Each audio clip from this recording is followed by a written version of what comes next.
Inilabas na ang Final 12 ng Gilas Pilipinas na sasabak sa FIBA World Cup Games. Samot-sari ang opinyon at reaksyon ng mga Pilipinong masugid na tumututok sa ating national team.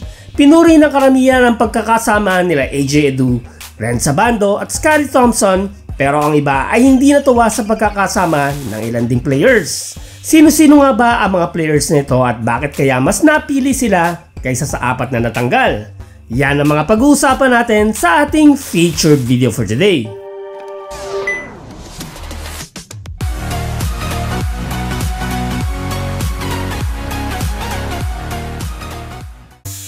So yun na nga guys, at inilabas na finally ng Samahang Basketball ng Pilipinas ang Final 12 na susubukang makausad sa first round at maging Best Asian Finisher sa World Cup para makuha ang outright slot sa Olympics next year. Hindi na nga nabigla ang karamihan sa mga players na natanggal at nakasama, pero ang nauna ng pinagdedebatihan ng marami kung sino nga ba ang dapat mapasama sa Final 12 ay parehas na nasa listahan. Sila nga ay sina Kiefer Ravena at Renza Bando. Sa dalawa ay si Kiefer ang may maraming haters. Sa katunayan ay sa mga post sa iba't ibang social media sites ng Final 12 ng Gilas ay todo ang pag-comment nila sa kanilang pagkadismaya sa pananatili ng isa sa mga Ravena brothers sa Final 12 ng Gilas. Ayon sa kanila ay malakas nga daw talaga ang kapit ni Manong Keith sa SBP at paboritong player nga daw siya, kaya naman hindi ito nakat. Ayon pa sa iba ay sala nga daw ay si Chris Newsome or si Ray Parks na lamang ang pinili over Kiefer dahil mas matatangkad nga daw ang mga ito, kaya naman mas karapat-dapat na mapasama sa Final 12. Naalala pa nga ng iba ang nangyari noong nakaraang World Cup kung saan may isang play ang Gilas na hindi pinasa ni Manong Keith ang bola kay Andre Blatch at sa kasamaang palad ay sa kakadribble niya ay nauwi ito sa turnover. Hindi lang si Manong Keith guys ang pinupunteriya ng ilang disappointed fans sa inilabas na Final 12 ng Gilas Pilipinas. Tinira din nila si RR Pugoy na anila ay isa pang malakas sa SBP at kay Coach Chot Reyes kaya naman napasama sa listahan. Ayon sa iba ay hindi nga daw consistent shooter si Pugoy at mas madalas pa nga daw na malas ito sa mga tira sa labas kumpara sa kapag sineswerte ito. Mas pipiliin nga daw nila si Ray Parks o si Calvin Oftana na mga nagpakita ng strict shooting or accuracy sa tres over Pugoy at di hamak naman daw na mas may height ang mga ito.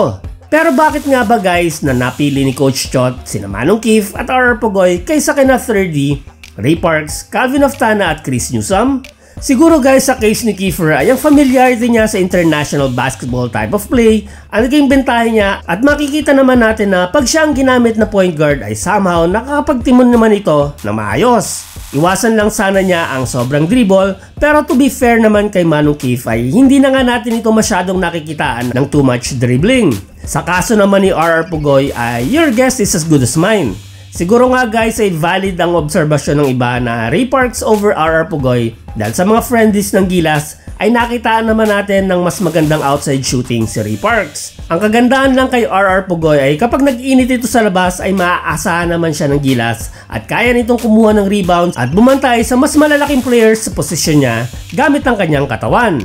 Well, gaya nga ng sinasabi ng mas nakakarami ay andyan na yan guys at wala na tayong magagawa sa mga players na kasama sa Final 12. Mas may alam ang mga coaches natin sa mga nangyayari sa kanilang trainings at malamang ay may nakita sila sa mga players na kasama sa Final 12 kaya naman napasama sila sa listahan.